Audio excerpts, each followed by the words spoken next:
¿A usted que le gusta el fútbol, candidato Iván Duque?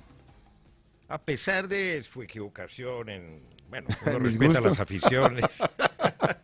No, pues sí, cuando uno es hincha de la América, uno demuestra, primero, que a uno le gusta el fútbol y segundo, que uno tiene mucha lealtad en las buenas y en las malas. Oiga, ¿no le La hay parece en la una buena. paradoja? Es que los dos deberíamos estar en el Mundial, ¿no le parece? Deberíamos, sí, ¿no es cierto? Ayer me preguntaron que cuál iba a ser mi alineación para la selección Colombia Sí. y me atreví a hacer algún vaticinio. A ver, y César Entonces, Londoño le va a contestar a ver si lo ve bien orientado. Yo dije, bueno, en el arco David Ospina, Ujú. en la derecha como marcador el Santi Arias, en la izquierda Farid Díaz, Davinson y Jerry Mina.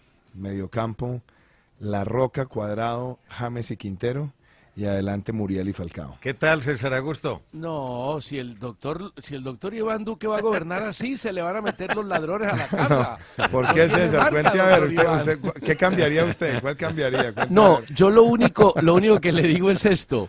Creo que Farid Díaz, que es el jugador número 25 de la selección Colombia, no va a ser titular. Lo lógico es que sea Johan Mujica. Johan Además, está jugando muy bien, es verdad. En eso muy bien. tiene razón.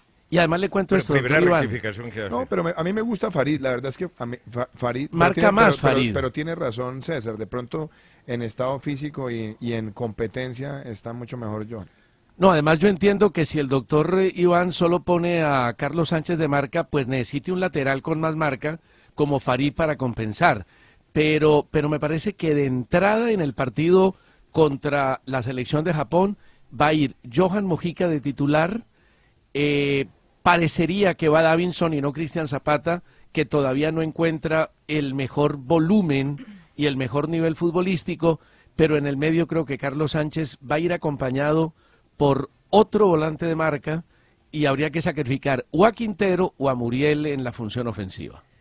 Se dejaría solamente un delantero, vea, ahí está buena apuesta la de César Augusto. Pero usted entonces va a ir siempre más a la ofensiva, candidato. Lo que pasa es que yo creo que se necesitan dos tipos de delantero. Falcao es un centro delantero, como dicen, nato, y necesitamos a alguien que tenga capacidad de desbordar, de desequilibrar las defensas.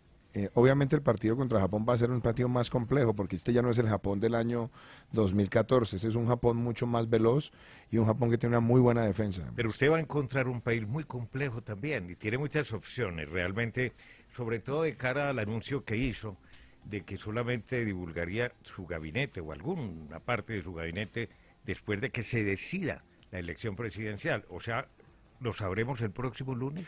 Empezaremos a tirar lineario. ¿Sabe por qué? Porque, mire, yo tengo una cosa clara. Primero, y lo primero que espero anunciar, por eso a mí no me gusta actuar con arrogancia en estos momentos de anunciar gabinetes. Yo creo que hay que esperar el veredicto de las urnas. Nosotros estamos muy contentos con el respaldo ciudadano que hemos tenido. Lo que espero anunciar la próxima semana es la coordinación del equipo de Empalme y los procedimientos del equipo de Empalme, y vamos a hacer una cosa muy seria y muy rigurosa y vamos a conformar un gabinete con las siguientes características. 50%, y si se puede un poco más, mujeres, una nueva generación, digámoslo, principalmente, ministros para 4 años, un gabinete que refleje la diversidad regional del país y personas con muy buena formación técnica, muy buena capacidad de comunicación y mucho sentido de diálogo con el pueblo colombiano. Bueno, entre esas características usted puede encontrar en los distintos grupos políticos que han adherido a su candidatura, personas con suficiente formación técnica, idóneos, mujeres valiosas y maravillosas. Habla de que habrá representación regional, representación política también. ¿Usted sabe que esa es la que menos me preocupa en este momento? Sí. Sí, realmente, porque primero yo no tengo en este momento ningún tipo de compromiso burocrático con nadie y quiero buscar un gabinete que una al país, que le dé un nuevo aire al país, que le permita a Colombia tener personas que refresquen las políticas públicas en los sectores, y a mí me parece que si hacemos eso bien, le vamos a dar al país una bocanada de aire fresco. Pero es que de buena parte de la manera como usted seleccione el gabinete dependerá la gobernabilidad en el Congreso, ¿o no? Yo no creo, No. yo no creo. Yo creo que uno debe buscar primero personas que que representen esa diversidad regional del país. A mí no me gustan esos gabinetes que se vuelven demasiado anclados en una región. Turbayistas en su momento. Bueno, yo no sé, con el gobierno Turbay yo apenas era un niño, pero yo espero que aquí sea pero realmente algo como lo que se logró, por ejemplo, en Canadá, que me pareció muy interesante. El primer ministro Trudeau conformó un gabinete de personas también de una nueva generación con muy buen conocimiento técnico y personas que también tienen una gran capacidad de comunicación. Eso ayuda mucho. Yo veo, por ejemplo, lo que hizo la primera ministra Ardern en Nueva Zelanda, igual. Veo lo que está haciendo el presidente Alvarado también en Costa Rica. Entonces yo creo que esta nueva generación también está mostrando que hay que darle prelación a personas que conozcan muy bien los temas, que tengan duración y permanencia en el cargo y que refresquen también el ambiente político. Le voy a dar unos nombres, a ver si le suena. ¿A usted le gusta hacer gabinetología? Alberto, pero es que si no es casi trabajo. García es la gabinetóloga. Es que si no es casi no me trabajo. va a sacar medio nombre, pero... Alberto Carrasquilla. Ya lo mencionó él ahora, ¿eh? Claro, va a ser el empalme, ¿no? Alberto es el director programático de nuestra campaña, un hombre muy capaz, un economista muy reconocido en Colombia y fuera de Colombia, y sin duda va a estar acompañándonos en el equipo de Empalme. Él me ha acompañado en la... Por lo menos en el Empalme. Él me ha acompañado en el equipo programático desde el primer momento y creo que es una persona con una gran visión sobre la situación macroeconómica del país. Juan Ricardo Ortega. Él está en Washington. Felipe Huitrago. Felipe ha estado con nosotros en el equipo programático también. Es una persona que ha participado más en la coordinación sectorial. Trabajó conmigo en el libro de la economía naranja y es un hombre supremamente valioso. Jonathan Malagón. Ese es uno de los grandes economistas jóvenes que tiene Colombia. Va bien orientada, si cualquiera de esos. Creo que ahí le he pegado a alguno. Yo no he dicho ministerios, pero usted pregunta, yo sí tengo que contestar lo que opino de ellos y son personas muy valiosas. Yo no le pregunto por nombres, sino por procedimientos. Lo que usted acaba de decir tiene un sinónimo, se lo he oído decir en la campaña, pero me parece importante volver a preguntar. ¿Eso quiere decir integrar el gabinete así, manejar la relación con el Congreso así, cero mermelada? Lo dije desde el primer momento. Primero, ¿qué creo yo, doctor Juan? La relación entre el Ejecutivo y el Legislativo tiene que cambiar, ¿no? No puede ser una relación transaccional, tiene que ser una relación donde haya un plan de gobierno, donde haya una visión frente al papel del Estado con las regiones. El día que yo renuncié al Senado, que fue el 3 de abril, yo pronuncié un discurso donde le dije al Congreso, miren, primero, ustedes han sido mis compañeros y han sido mis amigos. He tenido con ustedes una gran relación. Ustedes me han elegido en 2 oportunidades como mejor senador de Colombia, pero yo creo que tenemos que cambiar las formas en las que se hace la política. Yo creo que los cupos indicativos, yo creo que la mermelada tiene que terminar y debemos tener una relación transparente. ¿Qué es una relación transparente? Hombre, que si hay un congresista que quiera defender proyectos para su región, está bien que los presente, pero que sean proyectos que han estado en el Banco de Proyectos de Inversiones Nacionales, que tienen el visto bueno, que se presenten a plena luz del día, que se voten en las plenarias, de tal manera que los presupuestos regionalizados no terminen siendo un intuitu persona, sino que en la deliberación presupuestal se puede abrir un espacio para ese tipo de Eso en la práctica implica que el Congreso no apruebe partidas globales para desagregar a escondidas. ¿Usted está dispuesto a que así sea, que el presupuesto llegue sin esas partidas globales? Claro, porque además soy coherente y soy consecuente con lo que hice durante mi tiempo en el Congreso. Yo estuve en las comisiones económicas y siempre dije, no tengamos partidas globales. Tengamos un presupuesto lo suficientemente transparente para que el pueblo colombiano pueda escrutar la forma en la que se asignan las partidas y en la forma en la que se ejecutan.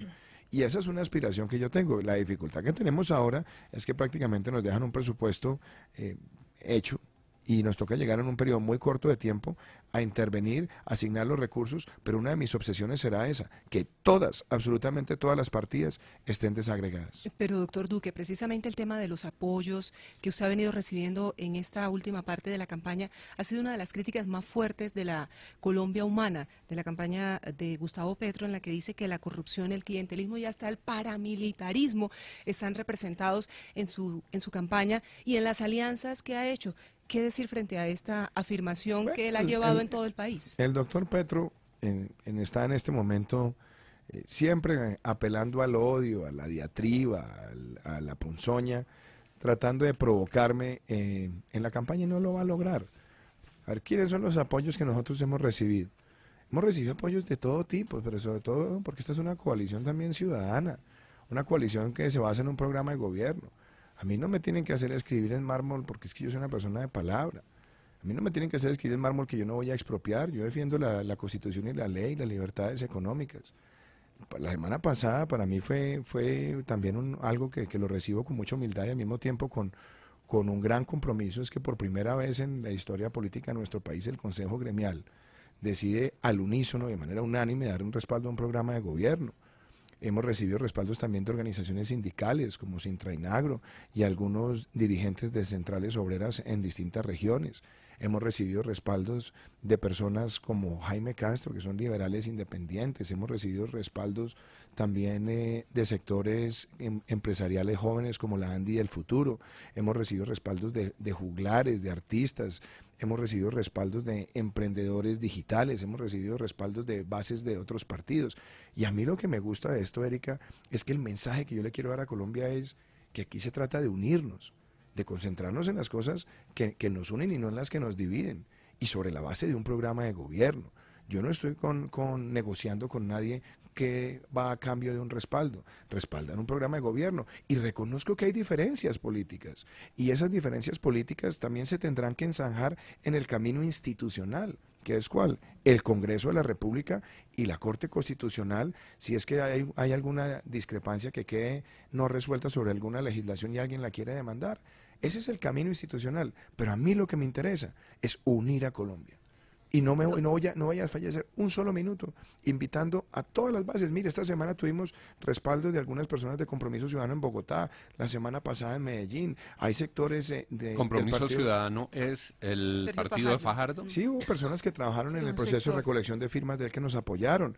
Y además lo hice con mucho respeto también hacia el doctor Fajardo, porque yo no pretendo usurparle a ningún liderazgo que él tenga con sus huestes políticas. Pero son personas que han visto nuestro programa y dicen, lo vamos a respaldar. Y yo públicamente el 27, cuando pasó la primera vuelta, le dije, en medio de este proceso, agradezco su participación y creo que hay convergencia en temas ambientales, hay convergencia en temas de ética ciudadana y hay convergencia en temas de ciencia, tecnología, innovación y educación. Doctor Duque, ¿por qué no aceptó el último debate con Gustavo Petro? Hay un sector que dice, obviamente de los, digamos, del petrismo, que dice que es que a usted le dio miedo debatir, y hay otro sector que dice que fue una recomendación de sus asesores, precisamente por esas provocaciones que usted estaba mencionando al respecto, para evitar, digamos, esas provocaciones. Darcy, yo creo que Colombia va a pasar a este año a los récord Guinness como el país de más debates presidenciales. Más de 30 debates. Tuvimos más de 30 debates solamente este año, porque yo llamé a la gente de la campaña y les dije, oiga, hágame un balance. Desde que empezamos en enero del 2017 ya en forma, desde la precandidatura hasta hoy, ¿cuántos debates hemos tenido? Entre gremiales, académicos, universitarios. Entrevistas con los medios individualmente. Claro, son más de 80. Son más de 80. Más de 80, por lo menos en mi caso. Y mire que en la última etapa, lo que fue prácticamente desde marzo hasta la primera vuelta, fueron cualquier cantidad de debates, televisados, radiales, gremiales, en fin. Y el país vio no solamente mi capacidad de debate con uno, sino con 4. Y yo no me dediqué jamás al ataque personal, yo estaba transmitiendo un mensaje al país. Y en este momento también seamos sensatos. Pasaron 2 semanas de la campaña, no se había definido absolutamente nada y entonces íbamos a improvisar que un debate, cuáles eran los moderadores, dónde era, cuáles eran los temas, quién era a hacer la producción, cómo se ponían de acuerdo los medios. ¿Y qué medios además tengo entendido que los mismos medios tuvieron una serie de dificultades logísticas. Entonces yo creo que en este momento el debate sigue. ¿Y el debate cuál es? Programas como estar en la calle, volantear, tener el contacto con la ciudadanía en la calle, ir a los centros donde tengamos espacios de discusión, hacer los Facebook Live, y el gran debate es el domingo en las urnas. Y yo estoy siempre listo al debate de las ideas. Ahora, con una gran diferencia, yo sigo siendo el mismo. Yo no estoy como el camaleón cambiando de color según las circunstancias, no, yo soy el mismo. Entonces, ahora tenemos el Petro de la primera vuelta y ahora el que quiere parecerse a Álvaro Gómez en la segunda vuelta. Yo sigo siendo el mismo y yo creo que el país tendrá que juzgar la coherencia, la congruencia y la capacidad de transmitirle un mensaje de esperanza al pueblo colombiano y no de odio. ¿Usted le cree que... Pero usted habla de unir el pueblo colombiano. Desde el primer momento en que va a dedicar toda su capacidad, toda su energía a lograr ese objetivo que todos lo queremos. Que entremos en una etapa de reconciliación, de respeto por las ideas, de respeto por las ideas de los demás. ¿Cómo va a ser con Gustavo Petro y su bancada? Gustavo Petro, sin duda, si pierde, seguramente se va a convertir como el jefe de la oposición en el Congreso, porque ha demostrado en el pasado que es un excelente parlamentario, que es un hombre, es un buen orador de tribuno, y al mismo tiempo fue de los primeros que aquí inició investigaciones contra la corrupción y demás. ¿Cómo va a manejar las relaciones con la oposición? ¿Cuáles son esas reglas del juego? Y lo dice la Constitución, Darío, Claro. además. Tiene cupo automático en el Senado quien quede de A ver, segundo. primero, cualquier relación con las demás fuerzas políticas tiene que ser respetuosa e invitando a pensar sobre el futuro. Es que yo creo que el mensaje también hay que darle al país es, bueno, aquí hay diferencias políticas, sí, y en medio de las diferencias políticas en un gobierno de 4 años vamos a ser capaces de ponernos de acuerdo sobre esas reformas básicas que necesita el país, una reforma fiscal, una reforma a la salud, una reforma rural seria, que mejore las condiciones de los campesinos, que mejore la situación de inversión en el campo, una reforma a la justicia, una reforma pensional, una serie hay un paquete por lo menos de 6 reformas muy importantes donde el país tiene que mostrar la capacidad de unirse porque de eso depende también nuestra credibilidad internacional, nuestra sostenibilidad fiscal, nuestra viabilidad en la política social. Entonces yo supongo que si él está parafraseando a Álvaro Gómez sobre el acuerdo sobre lo fundamental, el acuerdo sobre lo fundamental es en cualquier escenario. Yo estoy hablando del Pacto por Colombia. Y esa es una invitación también al pueblo colombiano. Entonces yo diría que la invitación a construir está siempre abierta. El disenso es bienvenido en la política y la oposición es bienvenida en la política. Yo he sido también senador de oposición y también siendo senador de oposición he sido capaz de respaldar las iniciativas del gobierno que creo le sirven al país.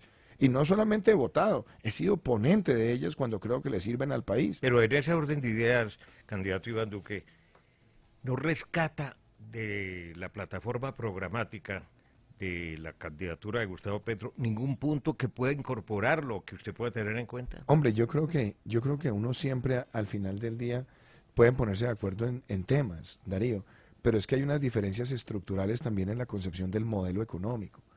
A ver, yo soy una persona que creo que ese dedo expropiador hace daño. El dedo expropiador genera incertidumbre.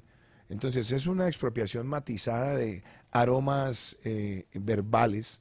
Entonces dicen, no, es que aquí lo que vamos es a grabar, grabar, grabar hasta que la gente no pueda pagar más y en ese momento le ofrecemos que nos venda al precio que el gobierno quiere. Eso se llama expropiación. Aunque ahora ya traten de matizarlo. Yo estoy en total desacuerdo con eso. Yo creo en las libertades económicas y creo además que la Constitución colombiana es muy clara cuando dice que la propiedad privada tiene una función social y que la empresa tiene una función social, pero eso no le da una patente de corso al Estado para estar fustigando sectores y generando una incertidumbre sobre la propiedad. Entonces creo que ese es un tema. En lo otro, a mí promover la lucha de clases me parece que es repetir errores que han cometido otros países. Aquí lo que tenemos es que construir la fraternidad entre empleadores y empleados, que esa es la base de generar un mejor entorno empresarial. Por ejemplo, yo acabo de sacar adelante la ley de empresas B, empresas de beneficio de interés colectivo, que lo que buscan es eso, es estrechar esos lazos de empleadores y trabajadores, mejorar su protagonismo en la gestión corporativa. A mí me preocupa cuando sale el dedo inquisidor del candidato que dice este sector sí, este sector no, como si eso fuera una decisión del estado de ánimo del gobernante. Yo creo que un país debe tener una diversificación productiva, siempre con los mejores estándares sociales y ambientales y bajo el prisma de producir conservando, conservar produciendo. Entonces, cuando hay unas diferencias tan grandes, por lo menos en la concepción de modelo, pues ahí están. Ahora, que en medio de eso nos podamos sentar a dialogar, desde luego, es que el país tiene que lograrlo y yo lo voy a promover, pero lo que no voy es a claudicar en creer que este país debe cimentarse en las libertades económicas. Doctor Duque, cuando uno revisa los grupos focales, cuando uno oye testimonios, en los votantes que están por Gustavo Petro hay expresadas varias angustias. La angustia por la lucha contra la corrupción, la angustia por la desigualdad nacional. ¿Qué decirles a esas personas que hoy están acompañando la candidatura de Gustavo Petro? Yo siempre tengo respeto por los seguidores de los contendores y lo tengo en todas las circunstancias, aún en las circunstancias más feroces.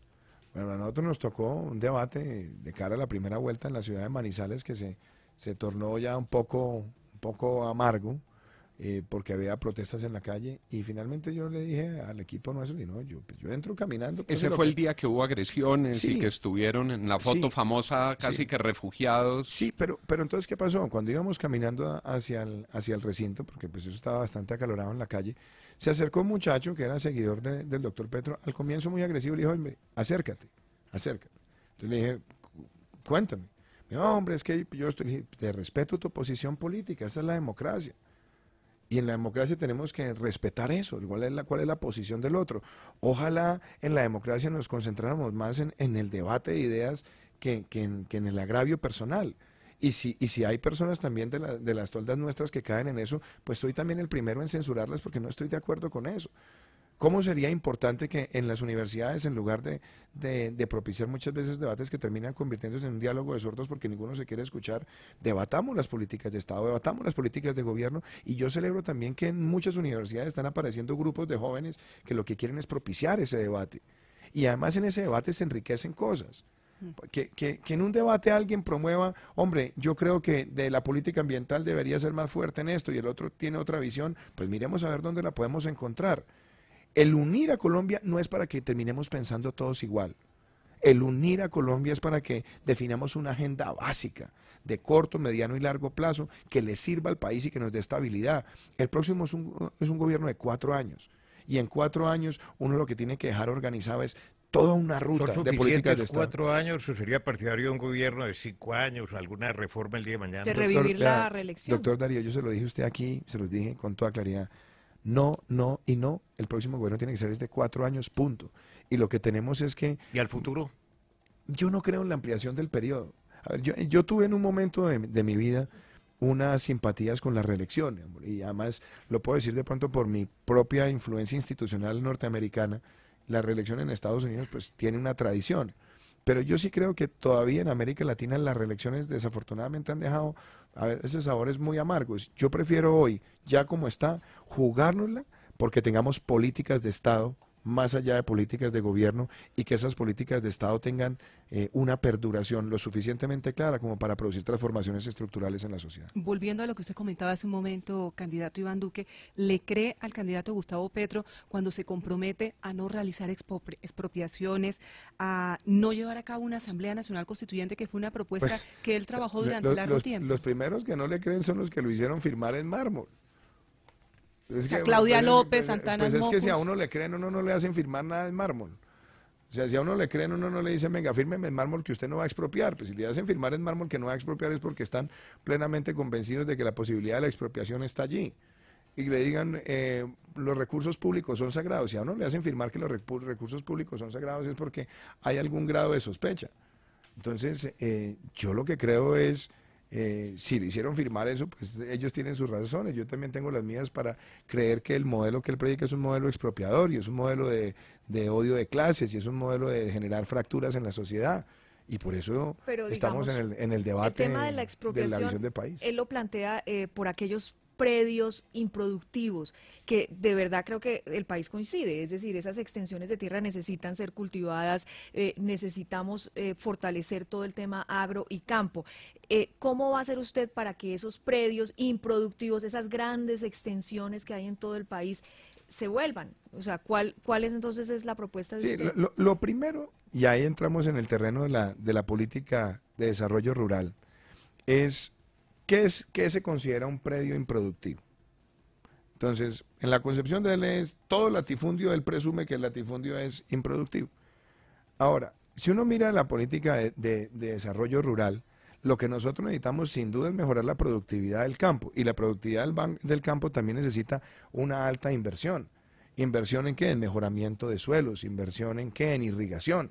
Porque es que uno no puede coger cualquier terreno y decir, bueno, mañana voy a sembrar X número de hectáreas de cualquier cosa, porque depende primero de la calidad del suelo para el tipo de cultivo, depende de la capacidad de irrigar y depende de la productividad por hectárea. Y el sector rural requiere además unos altos volúmenes de liquidez, platica a la mano, por sobre todo cuando se hacen sembrados de productos de tardío rendimiento, que son los más rentables, e inclusive los que son de menor rendimiento, de menor tiempo, también requieren una cantidad de recursos.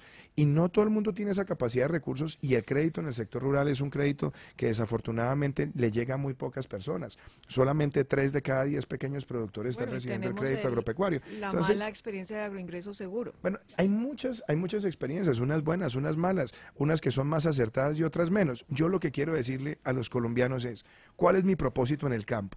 Yo quiero que el campo colombiano tenga una transformación social. ¿Por qué? Porque el 80% de las personas que viven en el campo están en el régimen subsidiado de salud y eso demuestra que están en una alta informalidad. El 70% gana menos de un salario mínimo. Y fuera de eso, tenemos unos problemas serios en materia de bienes públicos porque el promedio de escolaridad en el campo son 5.4 años y en las ciudades 9.6. ¿Mi propuesta cuál es? Primero, y empiezo por lo institucional, despolitizar por completo las instituciones del sector agropecuario. Quiero personal técnico al servicio del campesino y de la producción. Segundo, la estructuración de los presupuestos. Debe ser la mitad para bienes públicos. ¿Qué bienes públicos? Vías terciarias, que la podamos desarrollar con las acciones comunitarias rurales. 2, que nosotros tengamos distritos de riego, reservorios de agua, centros de acopio, transformación en zona de cosecha, fomento de la cooperativización campesina, transformación cercana a los sitios de producción y unos buenos instrumentos de comercialización. Y yo lo he dicho, si queremos llevar inversión que genere empleo en un lugar donde hay tanta informalidad, pensemos en una exención del impuesto de renta por 10 años al que lleve inversión, al que haga transformación rural, pero condicionada a la generación de un número determinado de puestos de trabajo de carácter permanente. Entonces, llevamos la inversión, mejoramos la calidad del empleo y vamos generando una clase media rural vigorosa que nos permita hacer transformaciones sociales. Doctor Duque, vámonos al campo de la justicia. Usted dijo que quería abrir un debate sobre el número y el tamaño de las cortes en Colombia. En el tiempo de hoy, no sé si tuvo la oportunidad de verlo, hay una columna de Gloria Borrero, que es la directora de la Corporación Excelencia, y dice, ese es un debate necesario. Y ella recoge las dos posturas del debate, lo que ha sucedido hasta ahora. Unos que dicen, eso atenta contra el Estado Social de Derecho, eso pone en peligro la tutela, pero ella lo que dice también es que una corte buena es mejor que 5 cortes débiles y cuestionadas. ¿Qué balance hace usted de ese debate y cómo ha evolucionado su propuesta sobre cortes a lo largo de la campaña? Pues, doctor Juan, yo quisiera, antes de referirme al tema de las cortes, es por un breve minutico hablarle de la propuesta estructural de justicia. Porque lo de las cortes, inclusive cuando lo planteé que fue en el debate de la Universidad de Columbia, siempre dije, esto es un tema para discusión. Esta no es una posición unánime ni uniforme. Y lo dijo aquí, para abrir un debate. Claro, para abrirlo. Pero más importante que eso, a mí me parece que la justicia tenemos que entenderla como un servicio público. Porque la justicia es un servicio para el ciudadano, para tutelar sus derechos, para mejorar su sentimiento de seguridad en la sociedad.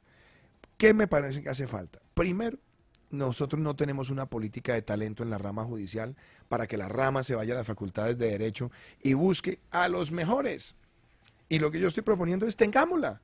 Démosle a la rama ese instrumento de la política de talento, vayamos a las facultades, reclutemos a los mejores y llevémoslos al servicio judicial. Y entonces, para que también se queden, definamos que nadie puede llegar a ser magistrado sin haber estado por lo menos 5 años en la rama y con eso motivamos a esas personas que se incorporan para que estén allí.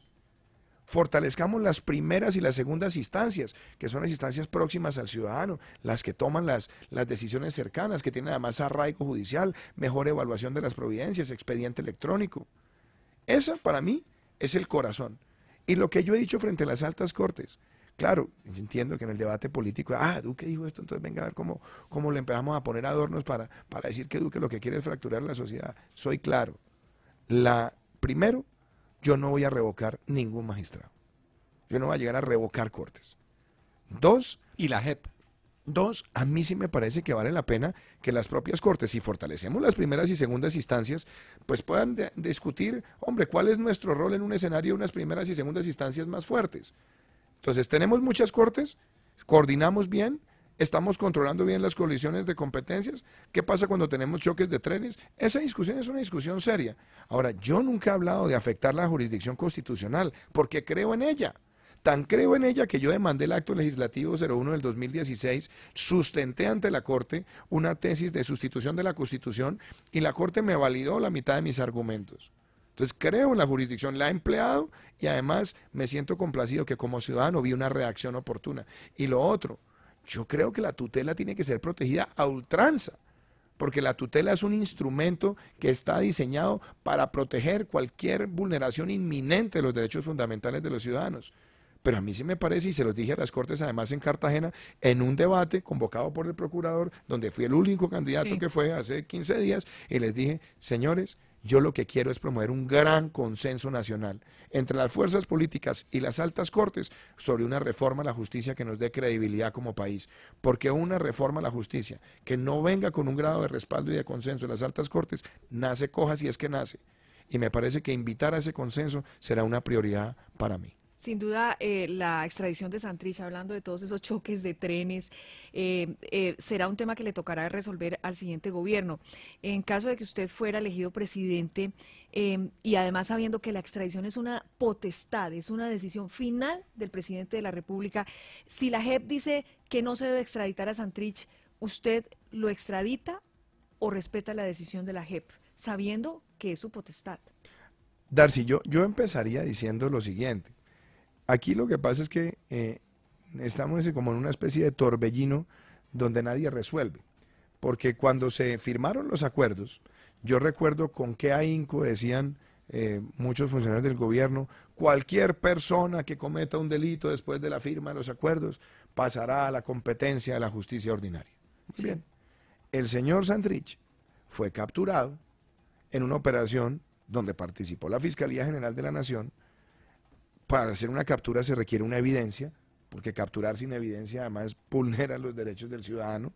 El fiscal participa en una locución con el presidente, dice que tiene evidencia contundente, y yo supongo que si el presidente invita al fiscal a una locución es porque considera que los argumentos del fiscal son válidos, y cuando ya están listos para proceder, porque eso tenía que pasar primero por la Corte Suprema, dijeron, no, es que lo tiene que revisar la JEP.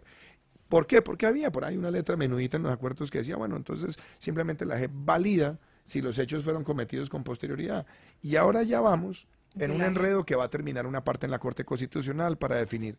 Hombre, yo creo que hay que ser claros.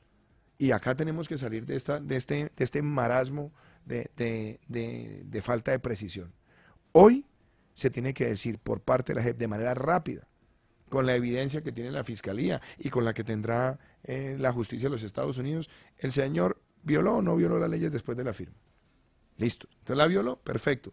Entonces la Corte Suprema, de manera rápida, como dicen, chulea o valida esa solicitud de extradición y queda en el escritorio del presidente de la República. Acuérdese que la Corte Suprema lo que hace es ver si estuvo o no bien solicitado, no entra a calificar. Correcto, porque no hay calificación ahí distinta. Y el presidente es el presidente decide. Toma la decisión. Entonces, ante esa realidad, si usted es el presidente, claro, ante esa realidad, surtiendo eso, soy claro, como lo he sido desde el primer día, el señor debe ser extraditado, y debe ser extraditado adicionalmente pidiéndole a las autoridades de Estados Unidos que permita la colaboración en paralelo de esa persona en los procesos que tenga pendiente con Colombia. Si la persona no quiere colaborar en paralelo, pues entonces termina su condena y el día que termine regresa a Colombia y se presenta ante la justicia colombiana a responder por las deudas pendientes que tenga con la justicia en nuestro país. Ya que estamos en esa materia de la justicia, doctor Iván, un saludo muy cordial y especial le está mandando nuestro compañero Hernando Herrera. Hombre, ya Hernando lo aprecio mucho, pero que tuvo ahí un percance de salud. Una cirugía a las 8:30 de la mañana ya confirmada. Tiene un cálculo renal que vino de un momento con dolores terribles, pero que se les quedó entrevistada. A mí nunca me ha dado, afortunadamente, pero dicen que es de las cosas más dolorosas que puede haber. Que es el parto de los hombres, ¿no? Dicen que está perdiéndose esta entrevista, que era una oportunidad excelente también para él hacerle las preguntas que ya aquí Juan y Erika y Darcy le han hecho. Yo lo he visto mal de la garganta. Quiero que tome un café, que tome agua. Mientras tanto, yo aprovecho para cumplirle a mis clientes comerciales. Son las 7:22, ya regresamos.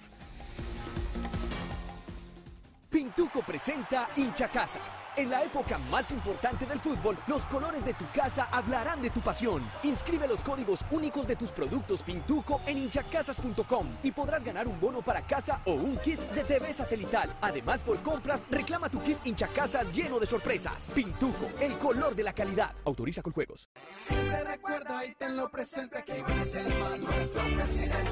Quiere a Colombia, cuida a su gente. Duque es el man, nuestro presidente. Iván es el man, Duque es el man. Con legalidad, equidad y emprendimiento, Iván es el man. La esperanza de este tiempo. Tú Duque presidente. El futuro es de todos. Publicidad política pagada. Papi, ¿cómo se hace esa jugada? Fácil, Pablito. La recibes de pecho, la controlas y la pateas con toda la fuerza. Mi amor, eso se logra con muchos años de entrenamiento. Y sudando la camiseta en cada partido. ¡James!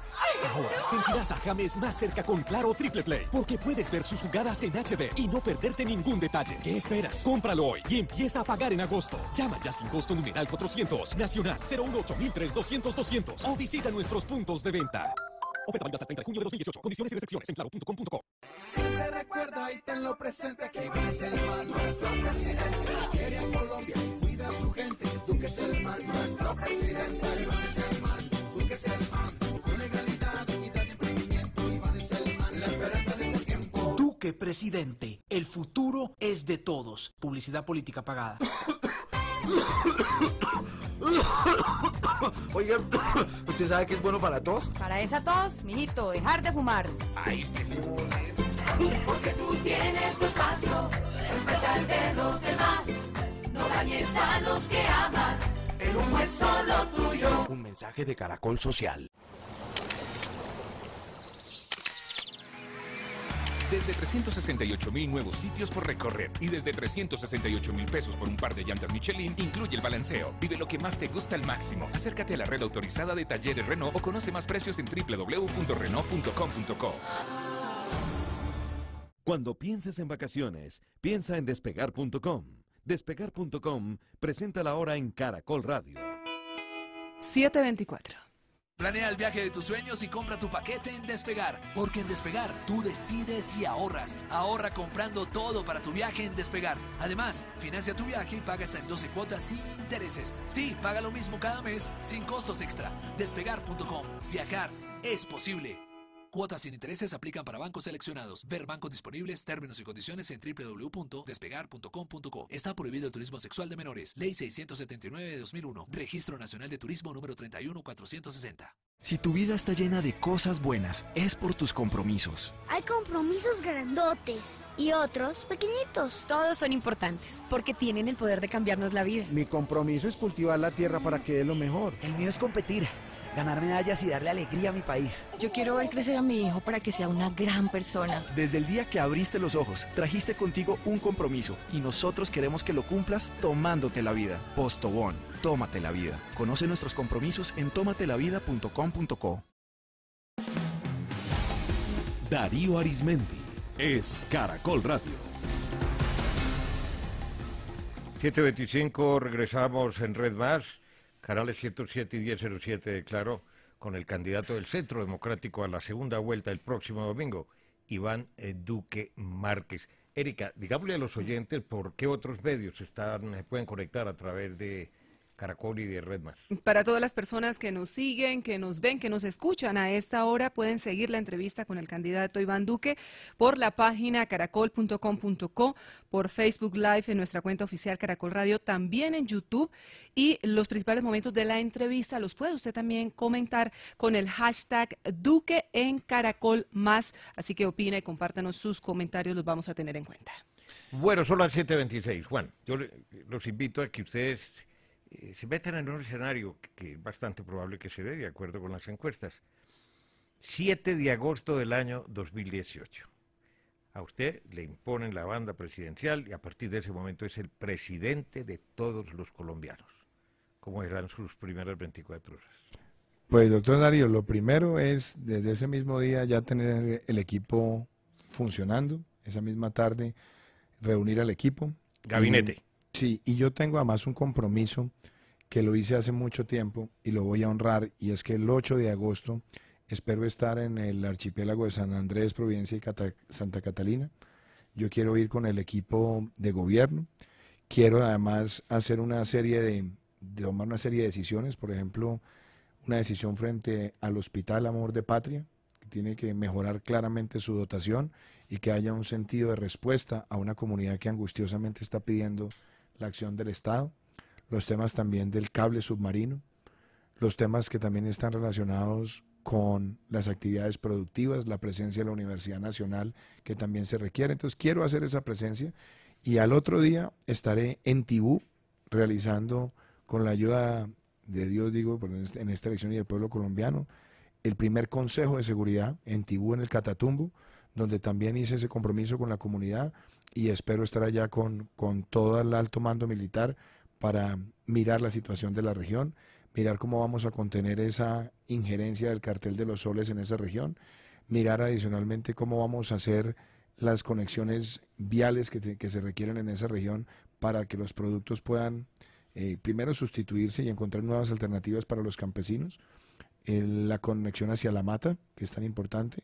Entonces vamos a estar allá y esas serían dos importantes visitas que haré en los primeros 2 días de gobierno. Pero obviamente el primer Consejo de Ministros será esa semana y empezaremos a trabajar de manera decidida en el plan de los primeros 100 días de gobierno. En algún debate usted dijo que si el fallo de la Corte de La Haya sobre San Andrés o los fallos en las 2 demandas que son adversas para el país resultan en la solicitud de modificar los límites, usted acudiría a la Constitución Nacional en una parte que dice que no se pueden modificar los límites si no es por la vía de unos tratados y que les preguntaría a los colombianos sobre ese tema. ¿Por qué no, ahora que usted mencionó a San Andrés, por qué no nos precisa esa propuesta? ¿Cómo sería una consulta a los colombianos en el tema de San Andrés si hay fallos adversos? Lo primero yo diría, doctor Juan, es que el gobierno nacional ya hizo un pronunciamiento importante en marzo del 2016. El actual presidente, y esto además me parece que es importante también reconocerlo porque es parte de una política de Estado, dijo que Colombia no iba a reconocer el fallo. Y además eso fue respaldado por todas las fuerzas políticas. Entre otras cosas porque yo considero que la decisión que se tomó en su momento es una decisión que es bastante cuestionable. Le aplicó a Colombia un tratado del cual Colombia no es parte, que es la CONVEMAR, afectó tratados con terceros estados, nos despojó de un territorio ancestral y me parece que en lugar de resolver un conflicto, lo que hizo ahí fue crear un conflicto aún mayor. Entonces, a mí me parece que es consecuente la decisión que tomó el gobierno de Colombia, no solamente en no aceptar el fallo, sino decir que solamente se podrá resolver cualquier diferendo con Nicaragua a través de una aproximación bilateral, que está soportada en el artículo 95 de la Carta de Naciones Unidas. Entonces yo me mantendré en eso y creo además que como la Constitución dice que los límites solamente se pueden modificar a través de tratados y los tratados deben ser ratificados en el Congreso, ayudaría mucho para nuestro país como política de Estado poder hacer una consulta donde el pueblo colombiano, vestido en una sola bandera, diga y deje claro que nuestro archipiélago es indivisible.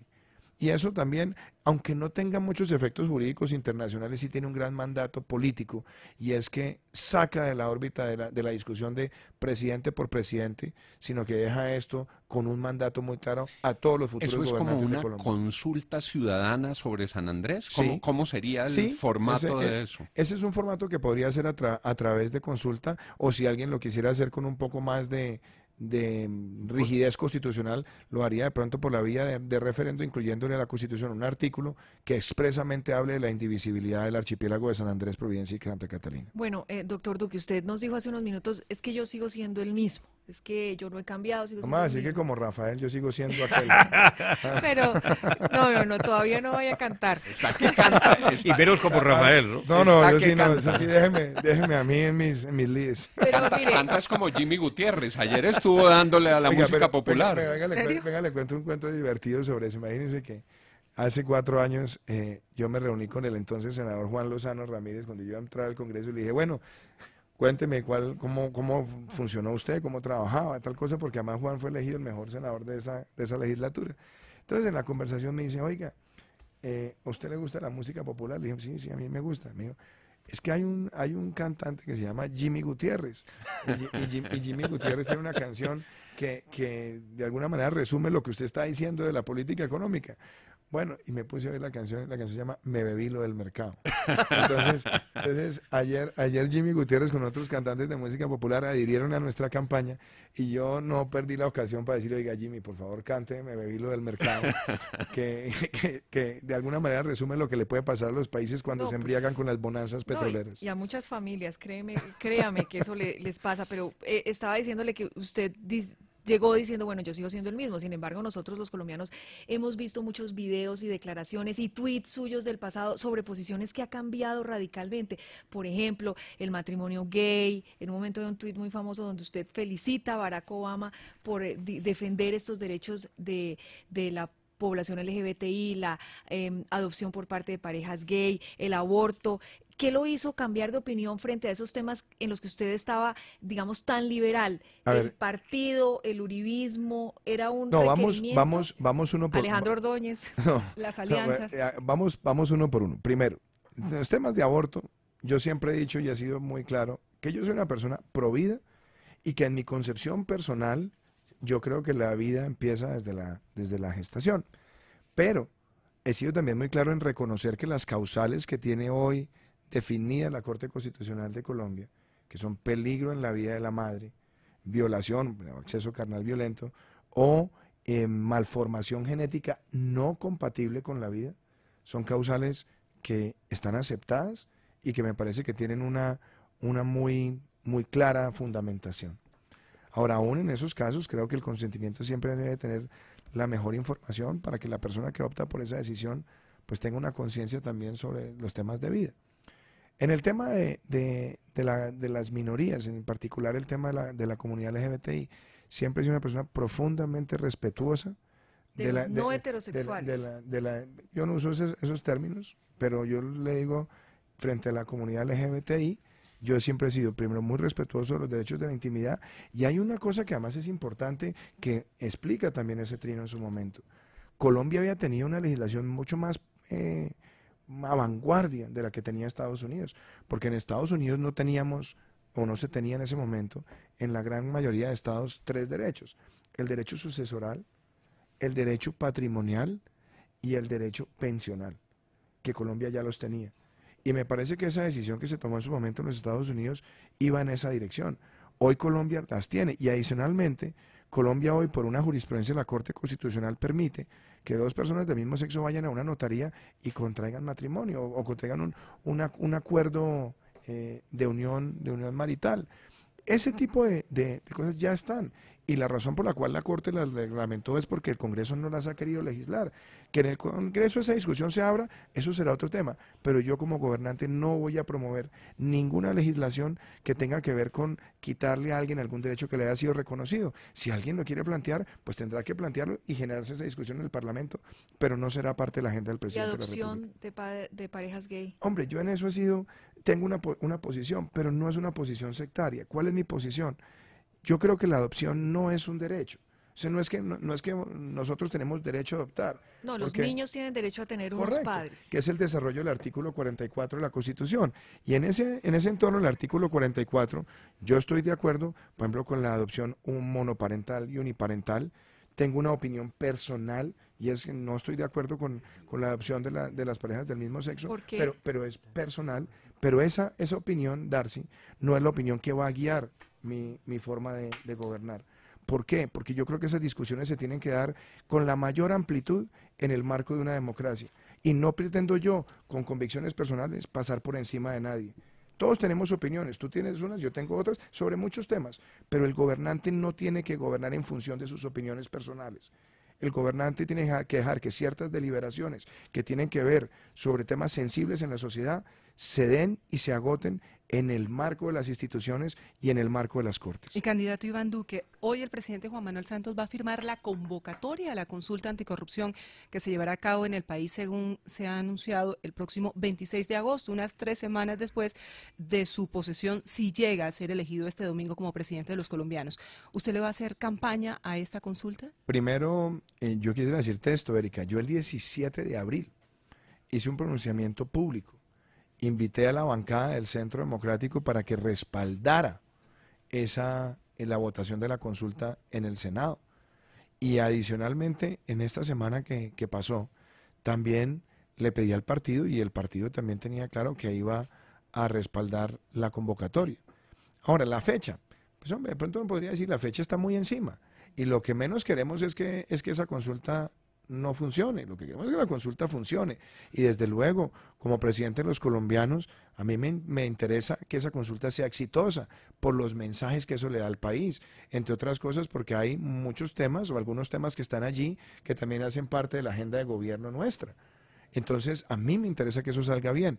Me preocupa que después de pasar de un proceso electoral tan largo como ha sido esto, que hay de pronto una fatiga electoral, de pronto hacer algo muy encima, exponga que no se logren una serie de resultados. No se alcancen los 12 pero millones. haremos todo el esfuerzo, y soy claro, haré todo el esfuerzo porque esa consulta sea exitosa. Creo que además la lucha contra la corrupción no tiene un color político, nos tiene que unir a todos los colombianos y fomentaré ese tipo de participación ciudadana. Pero la fecha le puede cambiar legalmente.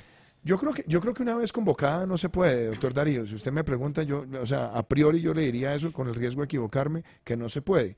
Y quizás lo que puede ser difícil es que está muy encima y eso requiere además una gran pedagogía ciudadana y que haya una gran movilización de pedagogía en todo el país. Pero, insisto, si esa es la fecha y no se puede cambiar, haré toda la campaña posible para que eso salga bien, porque necesitamos un mensaje claro de todo el país de rechazo a la corrupción. El plebiscito dejó un precedente controvertido, pero precedente, y es que habilitó a los servidores públicos para hacer campaña, para hacer pedagogía.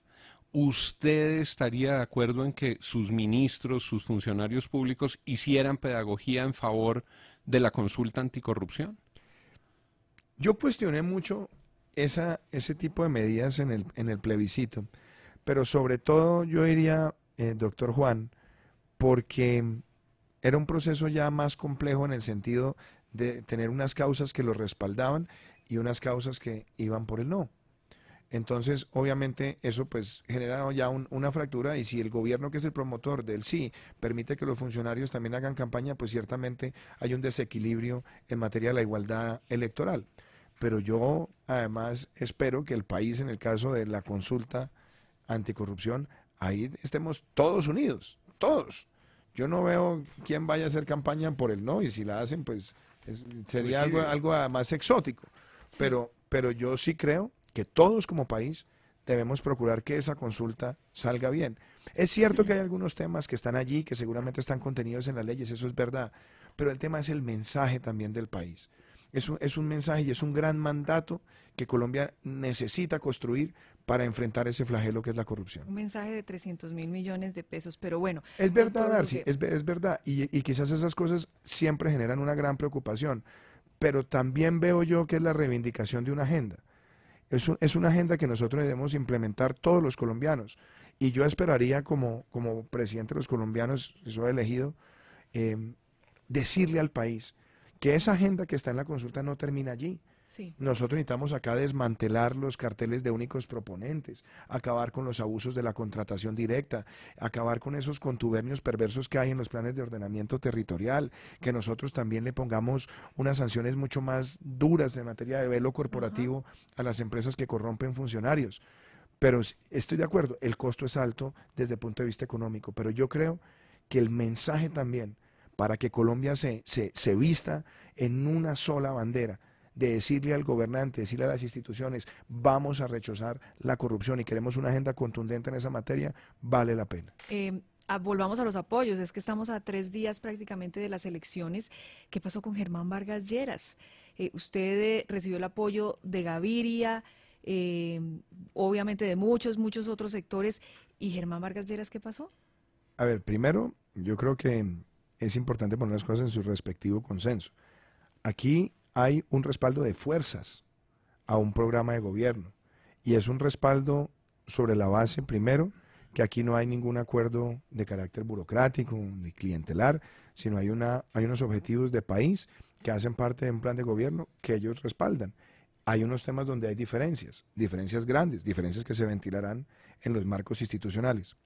Yo llamé el día de las elecciones de la primera vuelta al doctor Sergio Fajardo, al doctor Humberto Lacalle y al doctor Germán Vargas Lleras. En mi discurso hice público lo que además les había expresado ellos en privado el día anterior. Les dije, para mí ha sido un honor competir con ustedes. Y yo lo dije en el discurso, hay muchas cosas de ellos que son valiosas. a mí me parece, yo puedo tener muchas diferencias con Humberto Lacalle, muchas, en muchos temas, pero hay unas cosas en las que también creo que él hizo unos aportes valiosísimos. Él hizo unas cosas en su propuesta de salud que Colombia vale la pena que las adopte y las discuta. También en lo que tiene que ver con derechos de las minorías étnicas en el país. Me parece que Sergio Fajardo hizo unos planteamientos de ciencia, tecnología e innovación, que son áreas en las cuales yo también tengo un especial interés desde hace años, y en el tema educativo, y ahí puede haber convergencia. Y las de Germán Vargas, el tema tributario, ¿no? Claro, hay muchas cosas que sí, otras que no. Pero además dije una cosa, uno puede estar en acuerdo o desacuerdo con el doctor Germán en muchos temas. Yo fui opositor del gobierno, pero él hizo un trabajo serio en un plan de gobierno y hay muchas propuestas de él que son importantes y valiosas. Yo ese día en el discurso mencioné varias, y en el tema tributario hay muchas cosas en las que yo coincido con él y con el doctor Santiago Pardo, que trabajó en ese proyecto, otras en las que tengo algunos reparos, pero a mí lo que me parece es que esos esfuerzos no se pueden perder. Y esos esfuerzos programáticos hay que adoptarlos. Pero usted, ¿cuándo va a ensamblar, digamos, su proyecto de reforma tributaria, que es que la gente está pendiente? Yo espero pronto, doctor Darío, porque esa será una de los primeros ejes de reforma, y yo lo veo más que una reforma tributaria, es una reforma fiscal, porque aquí lo que se trata es, primero, un Estado que elimina gastos innecesarios. Un Estado que es capaz de hacer una reforma a la administración pública para generar ahorros permanentes. Un Estado que tiene los instrumentos para reducir en un 50% la evasión de renta y de IVA. Y aquí lo que se trata es de bajar impuestos, aumentar la inversión y mejorar los salarios de los trabajadores colombianos. Pero nos quedamos sin saber qué pasó con Vargas Lleras. No, la verdad no he vuelto a hablar con él, pero yo creo que he sido claro, primero, en mi respeto hacia él, teniendo unas diferencias ¿No será marcadas. que él estaba esperando una llamada suya? Pues yo no sé si está esperando llamadas mías, pero yo lo llamé ese día el 27 de mayo y de nuevo me reitero en que en medio de las diferencias, en medio de lo que fue mi labor de oposición, donde él estaba en el gobierno, tengo un respeto por él y creo que hizo un trabajo valioso donde hay propuestas que merecen ser recogidas. ¿Será que le dieron muy duro con esa adhesión de Gaviria? Fue recibida, pero muy mal recibida, y de pronto usted ya dijo, los políticos mejor no. 8 días en la cama. Es que hay una cosa, Darcy, que es interesante. Yo, cuando he aproximado cualquier conversación política, lo hago sobre dos premisas. Uno, los objetivos de país y un plan de gobierno. Aquí no hay acuerdos clientelares porque no los acepto con nadie. Yo quiero gobernar, obviamente, pensando en unir al país, pero con mucha independencia en tener los nombramientos de las personas más idóneas al servicio de Colombia. Y nosotros hemos tenido respaldo, sí, hay un respaldo del Partido Liberal, hay un respaldo del Partido Conservador, institucionales, pero aquí hay unos respaldos también de sindicatos, de jóvenes artistas, que hay respaldos de organizaciones gremiales, de organizaciones sociales, de fundaciones. Entonces, ¿Simón Gaviria no va a ser ministro? Es que yo no estoy nombrando en este momento ministros, Darcy. Además, yo ya le dije a usted cuáles son las características. Y usted me lo preguntó hace unos días acá.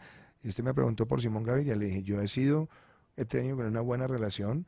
Él fue director de planeación cuando yo fui senador. Fui crítico y fui opositor también de su plan de desarrollo, pero también cuando presentó iniciativas que le servían al país, participé en ellas, y es una persona que respeto. Me parece que es una persona de una generación de liderazgos liberales que es valiosa, y uno no puede tener en esto miedos en reconocerle el talento a la gente. Y además, a mí me dan risa cuando dicen, ay, pero es que Duque habló con el uno, con otro. Es que el expresidente Gaviria lo conozco hace rato. Es que acá nosotros no estamos en unas enemistades donde estamos es con el sable alzado. No, estamos en un entorno político. Entonces, donde se puede conversar. Los que dicen que habrá retaliaciones, venganza. Mire, doctor Darío, se lo digo tan contundente como esto, porque lo he dicho además con alegría. Yo no voy a gobernar con espejo retrovisor. Yo voy a gobernar mirando hacia el futuro de Colombia. Yo no le he heredado ni le heredaré odios a nadie, ni voy a buscar venganza con nadie. Este país no puede seguir en el torbellino de las diatribas personales. Tengamos diferencias políticas, todas las que sean. Tengamos debates argumentales e ideológicos, que eso enriquece la democracia. Pero seamos capaces como país de pensar hacia el futuro en los momentos que estamos viviendo. Mire, ¿por qué fueron capaces en su momento ponerse de acuerdo dirigentes políticos en distintas circunstancias de la historia de Colombia para salir de los grandes problemas? Y mantuvieron sus diferencias. Entonces aquí hay temas donde seguramente esas diferencias se van a mantener, pero pongamos por encima de todo el interés del pueblo colombiano y construyamos una agenda de futuro donde todos podamos jalar hacia el mismo lado. Mire, aquí está invitado también a participar nuestro compañero director de La Luciérnaga, Gustavo Gómez. Él ha estado trabajando desde la casa toda esta semana, porque también está ñato. Está con una gripa realmente terrible. Pero no se aguante y me dice, hombre, yo de todas maneras lo quiero saludar y le quiero hacer una preguntita. Cuando dice esa vaina, Gustavo, pucha, es porque viene con un misil. Lo primero, doctor Duque... Lo que también está ñato no será por mí, Darío. Eso también... No, esa sí usted se salva. Bueno, mire, lo primero, Darcy, mire que yo también tengo una peste como Vargas Lleras y el que quiere puede, aquí estoy llamando. Oiga, pero sí se oye constipado, sí se oye constipado. Poquito. Mire, el candidato Petro ha hecho esfuerzos desesperados los últimos días por tratar de acercar a la gente del voto en blanco y a los dirigentes políticos que están con el voto en blanco. En las mediciones que ustedes han hecho internamente, de las que no se puede hablar, por supuesto, en términos legales, y en lo que usted ha percibido de la gente, ¿usted cree que el voto en blanco sí está creciendo y sí cree que lo favorece? Gustavo, vea, yo respeto el voto en blanco. Yo tengo que ser coherente y tengo que ser congruente. Cuando se dio la elección del plebiscito en el 2016, yo hice una intervención en la plenaria del Senado en favor de la opción del voto en blanco. Porque yo creo que el voto en blanco siempre debe ser una opción para el ciudadano, es una opción real en la democracia. Ahora, ¿qué hago yo? ¿Y qué he hecho yo desde el 27 de mayo? Recorrer la calle, hablar con las personas, hacer Facebook Live, ir a la plaza pública, tratando de invitar a esos votantes que son indecisos o que no se sienten seguros o que quieren votar en blanco para que contemplen nuestra opción, nuestras propuestas. Pero yo no me voy a poner a perseguir con sectarismos al que tenga una decisión democrática. A mí me parece que además es sectario uno salir a atacar al que ha manifestado que quiere votar en blanco. Pues si alguien quiere votar en blanco, yo lo respeto, pero yo no voy a hacer el último esfuerzo hasta el último día para que contemple la opción nuestra y nos respalde nuestra propuesta de gobierno. Ese es mi enfoque en eso, y yo respeto a las personas que han tomado ese camino. Entonces, lo veo, por ejemplo, en cosas que pasaron esta semana. Hay un sector de dirigentes que han dicho que van a votar en blanco, y esta semana muchos de los seguidores o algunos de sus seguidores en Bogotá nos hicieron respaldar, y la semana pasada en Medellín. Entonces siento que hay que seguir haciendo el esfuerzo para invitar a los indecisos, a los que han pensado votar en blanco, para que nos respalden, y lo haré siempre con todo el respeto que me merecen. Candidato Iván Duque, ¿cuál es su enfoque frente al ELN que mañana estaría terminando este nuevo ciclo con el gobierno nacional? Arranca además una tregua que ha anunciado por elecciones y le ha reiterado la invitación a dialogar a usted para que visite La Habana en Cuba. ¿De qué dependería que esa negociación continuara? Erika, yo tengo unas opiniones formadas a lo largo de los años que las exteriorizo en este momento. A mí me parece que nosotros hemos cometido un error histórico en Colombia, y es permitir muchas veces que se dialogue en medio de las balas, como dicen. ¿Por qué? Porque entonces se habla de paz, pero se practica la violencia. Y se da el incentivo de arreciar la violencia para mostrar más fortaleza en la mesa, y a mí me parece que eso es un error, aparte de ir en contravía del principio constitucional de la responsabilidad del Estado de proteger la vida, honra y bienes de los colombianos en todo momento y lugar. Además hay algo que es preocupante. Si usted se da cuenta, durante los primeros años del proceso en La Habana, las FARC siguieron cometiendo muchos asesinatos, actos de terrorismo, y muy seguramente no van a tener una sanción. Entonces el ELN se ve en el espajito del hermanito mayor y dice, bueno, pues entonces yo puedo hacer lo mismo. Y eso genera una gran indefensión del pueblo colombiano. Entonces, partiendo de esa premisa, ¿qué es lo que yo considero sería más creíble para el país? Primero, el ELN en 1998, invitado en ese momento por el gobierno de Ernesto Samper a unas mesas en Maguncia, en Alemania, aceptaron el principio de concentración previa. Entonces, si hay una concentración previa, con una buena supervisión internacional que garantice la suspensión de todas las actividades criminales, hombre, yo creo que el país gana credibilidad y confianza en esto. Ahora, si quieren realmente desmovilización, desarme y reinserción, definamos una agenda con unos tiempos perentorios, no una agenda sin definidas, porque esa incertidumbre tampoco le conviene al país, y mucho más si hay voluntad de desarme. Y lo otro es, yo acepto que pueda haber una transicionalidad que suponga una reducción sustancial de penas, pero se debe garantizar una proporcionalidad en las penas.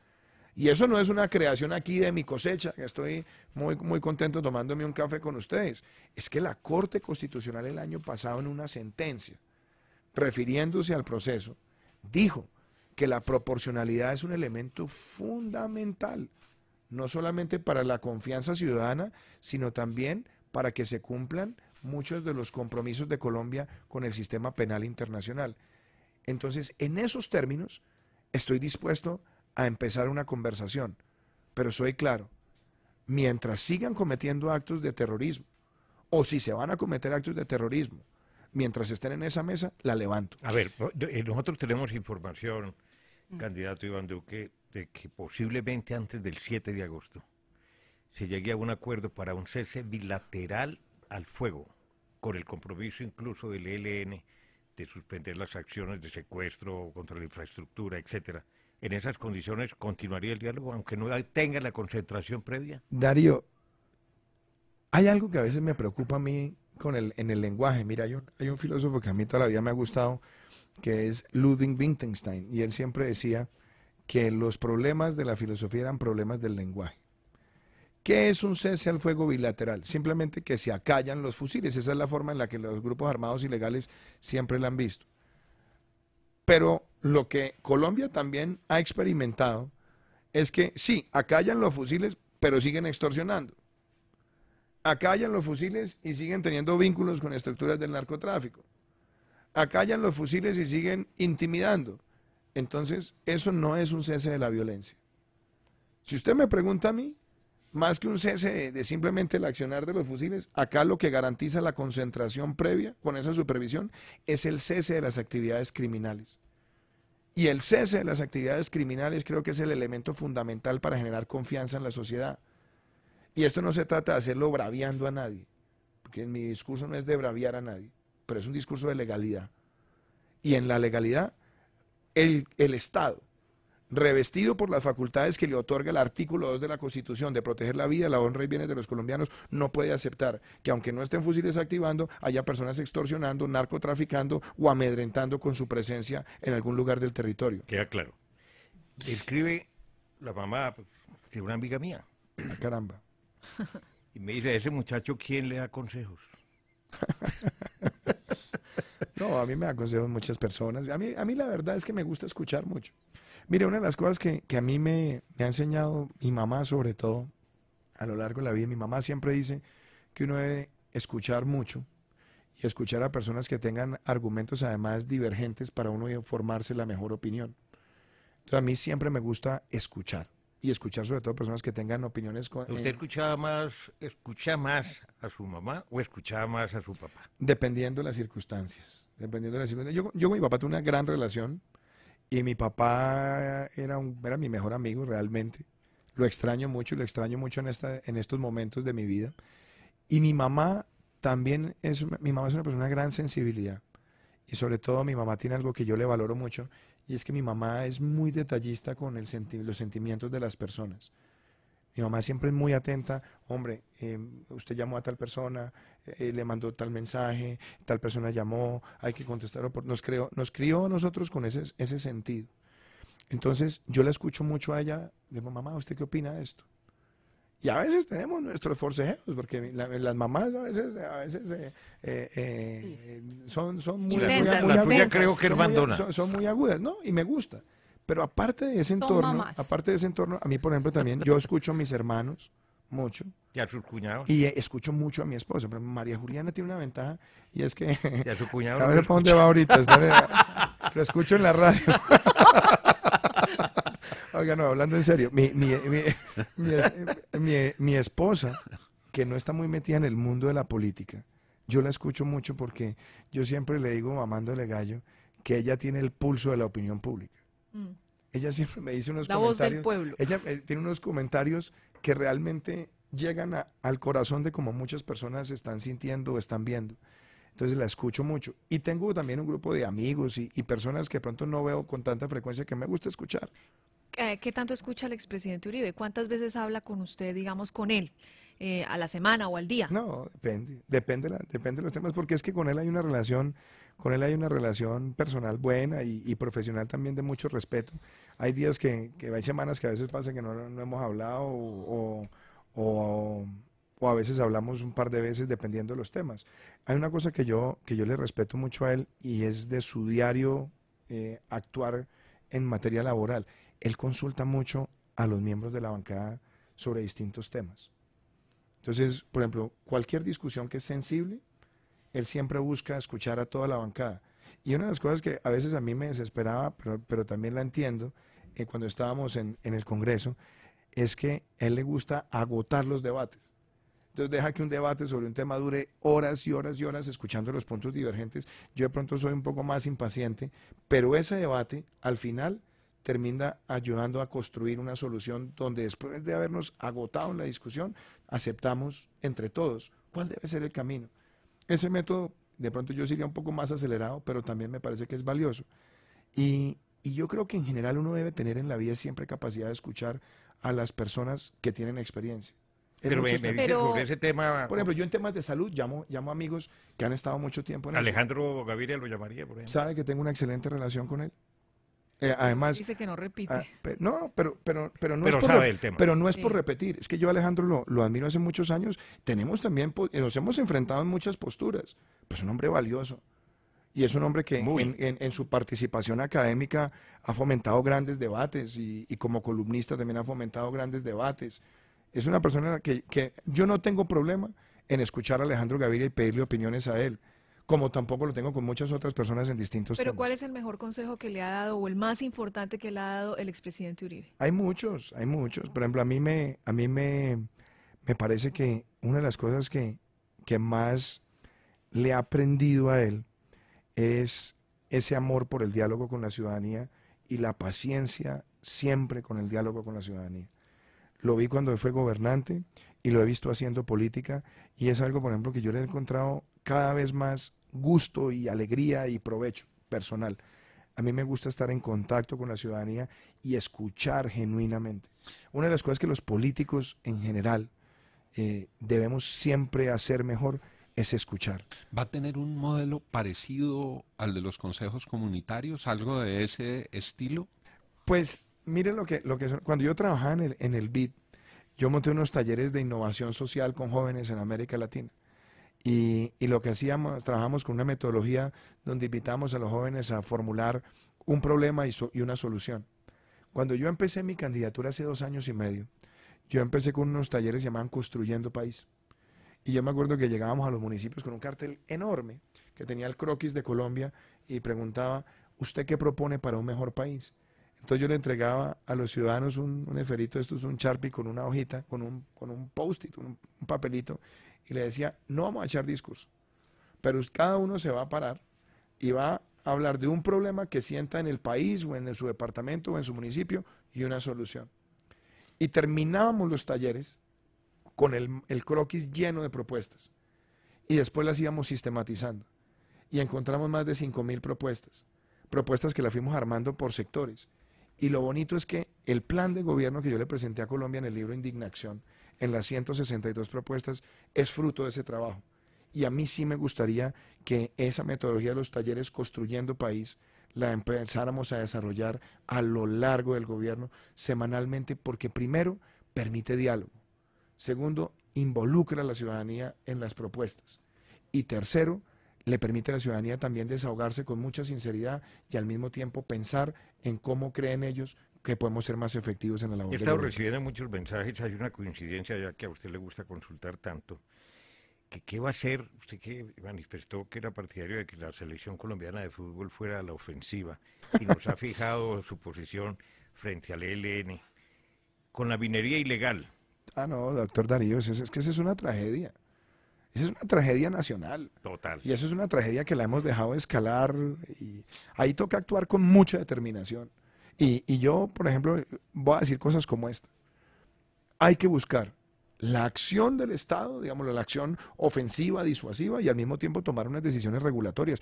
El mercado ilegal de oro en Colombia es bestial y yo voy a proponer de nuevo tener un comprador único. Nosotros teníamos antes el Banco de la República, ideal si lo hiciera el banco, y si no tendremos que inventarnos la figura, pero yo le pediría al banco que volviera a asumir ese rol, porque es que eso ayuda a tener mucha más transparencia en el mercado.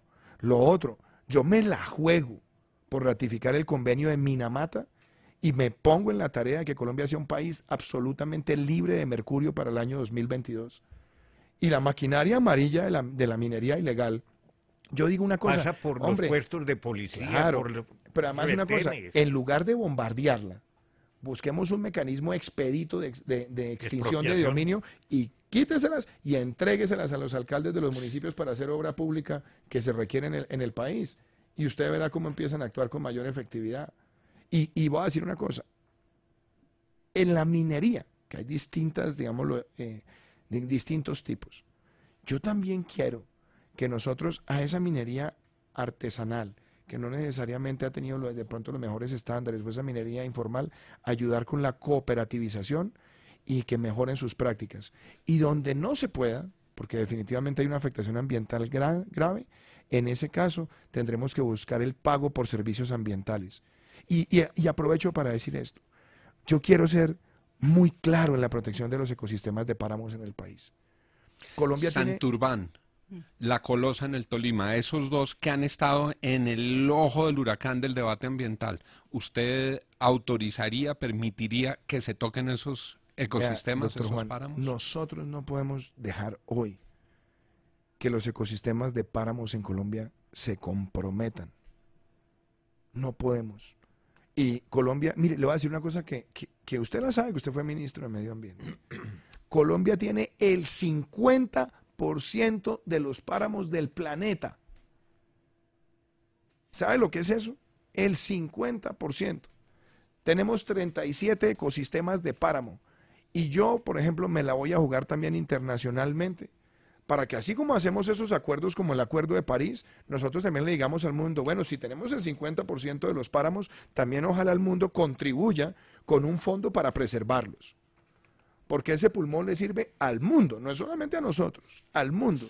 Y eso nos ayudaría a desarrollar en muchos de esos lugares del territorio programas de pago por servicios ambientales, sustitución de actividades productivas que comprometan el ecosistema para que vayan más hacia la protección ambiental. Y me voy a poner esa camiseta. Entre otras cosas le digo, hace 4 años, cuando estábamos en la campaña presidencial y yo dirigía el programa de gobierno, hice firmar en su momento la Declaración por la Protección de los Páramos. Y hoy quiero ser el presidente que se ponga esa camiseta, porque necesitamos que Colombia entera sea consciente de ese gran patrimonio que tenemos y que ese gran patrimonio representa el 50% de los páramos del mundo. Candidato Iván Duque, de usted te han dicho tantas cosas en esta campaña, que ha sido una campaña Mire, ya muy logré dura, quedar muy si se difícil. diera cuenta que mis canas son originales. Que eso me costó aquí, Sí, eso me costó un unos trabajito. cuantos Aquí. jalones aquí. Saqué a un ella le pelo y gusta- lo mandé a analizar. Cada vez que yo me siento al lado de ella, yo me volteo, yo la veo ahí. Para que lo tenga claro. Que vea Pero la mire, lupita, coge la- de usted han dicho que va a eliminar los subsidios para la gente mayor, que va a imponer peajes a los motociclistas, y lo último que vi sí me dejó perpleja, que Nacho Vidal, el famoso actor Miércoles. porno de España, era hermano suyo y que usted lo había dejado sin herencia. Caramba, bueno. Oiga, ¿cómo Pero- hace pero- para lidiar Pero todo ¿sin qué esto? tipo de herencia? La verdad está Claro ya que, no sé. claro que eso de pronto me puede traer unos boticos, ¿no? No, pero la pregunta va en torno a cómo hace para lidiar con todo este tipo de situaciones que evidentemente hay gente que termina creyendo que eso es así. Pues nosotros enfrentamos esto primero con rigor, porque esas cosas hay que enfrentarlas con rigor. Uno no puede tomar esas cosas de manera ligera. Y creamos una página que se llama Soluciones No Agresiones. Entonces, cada vez que detectamos un fake news, pues se sale en línea a desmentir y a mostrar la verdad. Yo creo que además hemos sido también efectivos en el diálogo con la ciudadanía, aunque han hecho daño. Pero mira lo que es el tema de las noticias falsas. Las noticias falsas empiezan a moverse viralmente a través de las redes de WhatsApp. Y los que lo hacen casi que con milimetría, porque saben dónde uno está fuerte. Yo he tenido un gran respaldo de los moteros, pero no de ahora, de tiempo atrás. Y yo he sido claro que en Colombia no debemos tener peajes, sobre todo, primero para las motos y sobre todo entendiendo que las motos en su gran mayoría en el país son de bajo cilindraje y son un vehículo de movilidad social. Y hemos también denunciado que hay seguros que se han convertido muy costosos como porcentaje del valor comercial de las motos. Y además, cualquier infracción en la moto implica inmovilización, que eso no ocurre lo mismo con otro vehículo. Entonces, muchos moteros sufren y lo que deberíamos tener es, sí, aplíquele la multa, pero no todo debe implicar inmovilización porque también se genera una afectación. Pero entonces intentaron atacar por allí y nos hemos mantenido en el mensaje y hay muchos moteros que nos han respaldado. Por ejemplo, lo de la edad de pensión. Yo fui el primero de los candidatos que yo no voy a aumentar la edad de pensión. Aquí lo que necesitamos es aumentar la base de cotizantes y acabar las distorsiones. Pero si vamos a aumentar la edad de pensión en este momento, pues menos personas van a querer cotizar. Me escriben los petroleros, 3 de ellos. Me preguntan cuál va a ser su actitud frente a la industria. Tengo aquí el listado de todos los convenios firmados con multinacionales y con Ecopetrol, que hay que cumplir porque es la palabra del Estado empeñada, hay unas reglas de juego y una seguridad económica y jurídica. Y su actitud frente al fracking. A ver, primero, si usted me pregunta a mí, y lo voy a decir de una forma muy cruda, Colombia en este momento, yo no veo al país ni en posibilidades, ni tampoco tengo la voluntad de avanzar en el fracking ni en los no convencionales. Hay países que lo han hecho, es cierto. Hay países que lo han hecho porque tienen unas condiciones geológicas, atmosféricas, condiciones además de suelos, donde no hay un compromiso grande de afectación. En nuestro país, la mayoría de las cuencas donde puede haber no convencionales son cuencas de enorme sensibilidad ambiental. Entonces, si usted me pregunta qué espero para la industria, primero, estabilidad en las reglas de juego, sin duda, y que nosotros tengamos un mayor desarrollo de los convencionales y también los proyectos costa afuera. El 18% de los ingresos fiscales de Colombia es de la industria petrolera. Pero yo veo además en este momento más potencial en los convencionales y veo un potencial también en el costa afuera. ¿Qué veo yo también, doctor Darío? Hay que volver a generar confianza de parte de las comunidades. Yo creo que el sistema de regalías que tenemos le quitó a las regiones productoras el 80% y se lo llevó al 20%. Yo creo que nosotros deberíamos volver a una relación 50-50, por lo menos por 10 años y después dejarlo establemente en el 40%. Y las consultas ambientales y populares. Pero yo termino esta primera partecita porque hay dos mensajes que son claves. Y lo otro es que se pueda hacer un pago anticipado de regalías también. Que la comunidad no tenga que esperar hasta que la empresa empiece a extraer, sino que antes, sobre las proyecciones, pueda hacer un anticipo de regalías, pero un anticipo de regalías orientadas a proyectos de impacto social.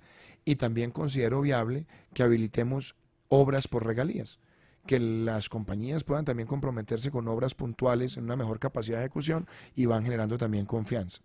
Y el tema de las consultas. A mí las consultas me parece que son un derecho irrenunciable, un derecho importante.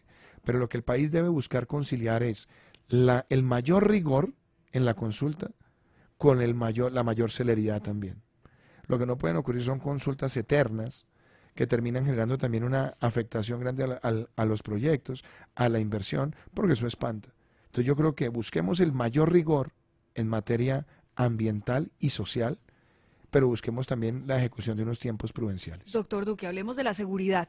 Hace unos días aquí hablábamos, mire, a mí me tocó el lunes presenciar un intento de robo o de asesinato en un restaurante. No, el de aquí cerquitica de la Herencia, venía a hacer la Luciérnaga, almorzando uno y entró un sicario, no sé si a matar o a atracar a un señor, pero fue una cosa terrible, o sea, y se juntó con otro atraco, y bueno, y esos son los de personas que tenemos algún tipo de reconocimiento y podemos contarlo. Imagínense lo que le pasa a millones de colombianos todos los días en el país. O sea, ¿qué vamos a hacer con el tema de seguridad? Porque la gente sí se está sintiendo un poco que Lampa, pues, se está tomando las principales ciudades del país.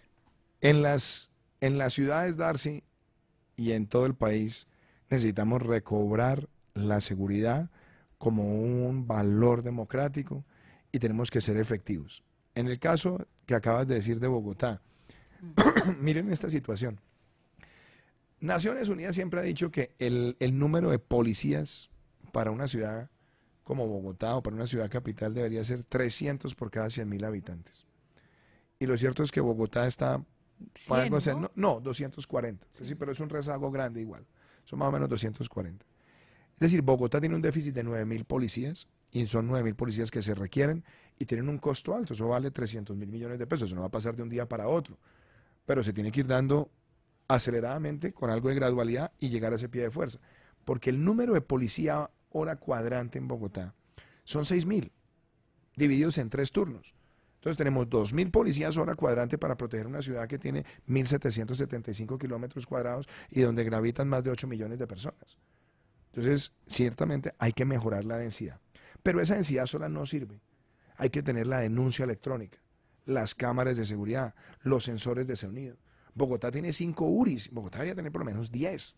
De todas las partes tienen cámaras de seguridad. Sí, y pero, eso no sirve para pero nada. todo pero no se creas. necesita muchos recursos. Pero no creas, sin duda siempre habrá frustración, pero las cámaras han servido muchísimo, deberían servir más, pero para que las cámaras sirvan más se necesita la densidad de la fuerza pública. Y hay algo que, por ejemplo, también para mí es fundamental, la capacidad de inteligencia policial para infiltrar el crimen organizado. Bogotá tiene una densidad bajísima de oficiales de inteligencia policial en las ciudades. Y así es en todas las ciudades de Colombia, que comparativamente con otras ciudades del mundo nos triplican, nos cuadruplican. Yo diría, ahí se requiere. Y también contrainteligencia policial, porque el crimen organizado también infiltra a las autoridades. Y la denuncia electrónica, que es algo que además la Fiscalía viene también avanzando, permite que el ciudadano no tenga que irse a un trámite de 2 horas para llenar un papeleo y que además después no recupere el bien, sino que lo hace electrónicamente. ¿Y eso para qué ayuda? Para que se pueda georreferenciar dónde se producen los delitos, con qué frecuencia, con qué arma, qué descripciones hay de los delincuentes, y por esa vía también mejorar nuestra efectividad. Doctor Duque, este tema de seguridad nos introdujo en Bogotá. Bogotá se ha convertido en la campaña en un territorio de fuerte disputa política. En Bogotá no ganó Iván Duque, en Bogotá no ganó Gustavo Petro, en Bogotá ganó Sergio Fajardo. ¿Qué decirles a los electores de Bogotá de Sergio Fajardo? ¿Cómo está ese planteamiento en la puja por los votos de Fajardo en Bogotá, que serán determinantes en la segunda vuelta? Pues yo creo que hay con ellos en este momento también diálogo con algunos, hemos hablado con muchos de ellos, y hay unas propuestas para la ciudad, que al final del día las propuestas para la ciudad hablan por sí solas también y deben motivar al electorado, esperamos que motive al electorado. Yo me la quiero jugar por el metro. El metro tenemos que sacarlo adelante y dejemos ya esa arrogancia, ese tire y afloje, que es que si no es el metro que yo quería cuando yo fui como piensa el otro candidato, no. Si ya hay un metro, saquémoslo adelante, no sigamos sometiendo más a la ciudad en ese tire y afloje, que es la razón por la cual nunca hemos podido sacar ese proyecto adelante. Saquémoslo.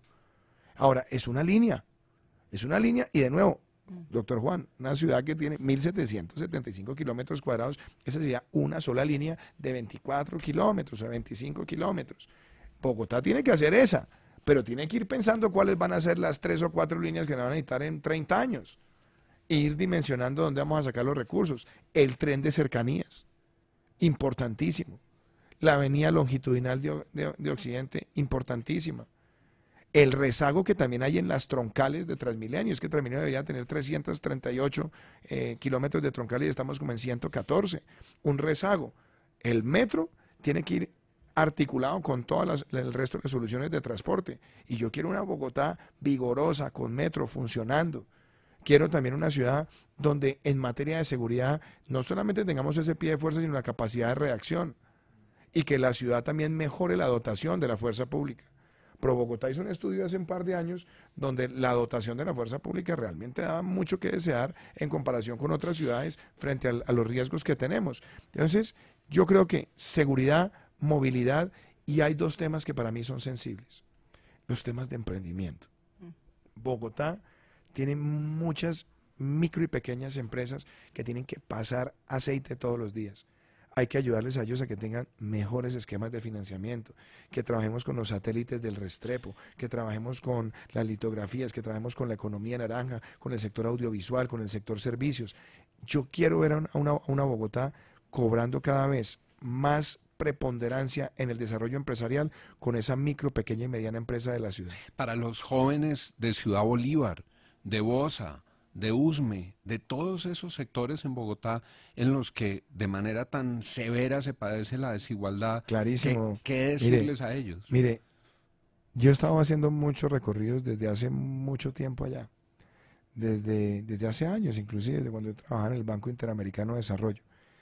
Yo creo mucho en la importancia de la jornada única para la juventud en la ciudad.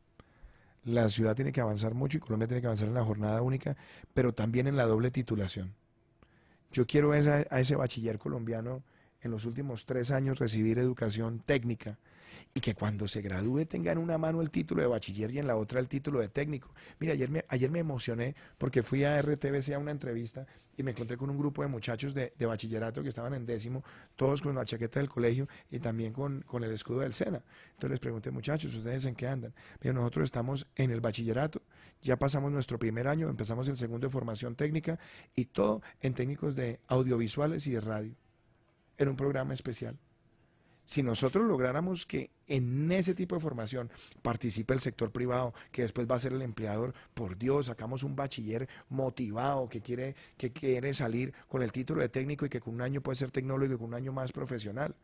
Y yo también, doctor Juan, sé que es ambicioso, pero quiero darlo todo por este país para que podamos ampliar, casi que lograr esa universalidad de la educación universitaria gratuita para los estratos 1 y 2, virtual, presencial y semipresencial. Doctor Duque, lo vimos yendo a la Corte Constitucional, tema que fue un poco también polémico, de si debía o no reunirse con los otros poderes, dada la independencia de los poderes y además pues porque está en su papel de candidato, pero no lo vimos yendo, por ejemplo, a la Corte Suprema de Justicia. Pedí la cita. ¿Pero no se la dieron? No, pedí la cita con los 3 y le cuento qué fue lo que pasó. Esto a mí me da risa porque dicen, no, Duque él quiere acabar con las Cortes. Entonces Duque va al evento de Cartagena y habla con las Cortes y nadie dice, oiga, Duque habló con las Cortes, qué bueno. Y después Duque, a raíz de haber planteado su propuesta, pidió unas citas. Yo le pedí la cita al presidente de la Corte Constitucional, al presidente del Consejo de Estado y al presidente de la Corte Suprema de Justicia. En el Consejo de Estado decidieron que no. Claro, y yo respeto la decisión. Sí, ¿y en la Corte Suprema de Justicia? Entonces lo que decidieron las dos, Consejo de Estado y Corte Suprema, era que cualquier reunión se haría después de las elecciones y se haría con la sala de coordinación de las Cortes. Perfecto, no tengo ningún problema. Pero la ida a la Corte Constitucional para mí fue muy importante. Primero porque yo siempre he tenido un respeto por las Cortes. Ese cuento de que es que Duque va a llegar aquí pues con una planadora a acabar con las Cortes, primero, no se puede porque es que a mí no me están eligiendo emperador de Roma, a mí me están eligiendo presidente de la República y como presidente de la República espero tener todo el respeto por la independencia institucional. Pero además cuando fui allá a Cartagena les dije, señores, quiero consensuar con ustedes. Y pedí la cita. Además, en el comunicado de la Corte Constitucional quedó claro que la cita también la habían pedido los dos candidatos. Sí, bueno, y nos la dieron ellos y allá fui. Pero, y yo me someto a las reglas de juego que me propongan los demás. Claro, pero doctor Duque, obviamente la prevención frente a la Corte Suprema de Justicia parte de que, por supuesto, la Corte ha sido criticada por muchos sectores del Centro Democrático y del uribismo. La han acusado de perseguidora, entre otras, por adelantar investigaciones contra el ex senador Uribe, expresidente Uribe, contra varios miembros del Centro Democrático, Andrés Felipe Arias, Diego Palacios, Sabas Pretel, en fin, es decir, ¿cómo va a ser la relación suya o la posición suya frente a esas investigaciones que además siguen avanzando en la Corte Suprema de Justicia? A ver, yo diría, Darcy, que en la relación primero con las Cortes han sido motivo de crítica y también de aplausos. Pero las críticas a las Cortes no son solamente del Centro Democrático, ni solamente mías. Muchos de ustedes también en el ejercicio libre del periodismo han hecho cuestionamientos en su momento, o por fallos, o por decisiones, o por actitudes, o por comportamientos, o por lo que sea. Pero yo lo que espero tener con las Cortes es una gran relación institucional, respetando su independencia, pero invitándolas a que hagamos este gran consenso por la reforma a la justicia. Y yo tengo absolutamente claro, habrá fallos de la justicia en los que uno no esté de acuerdo y uno seguramente podrá emitir opiniones, pero los fallos de la justicia hay que respetarlos. Y por otro lado, me parece a mí más que obvio que en cualquier instancia de conversación, las instancias de conversación no tienen que versar sobre procesos individuales de nadie. Las instancias de conversaciones son institucionales pensando en el país.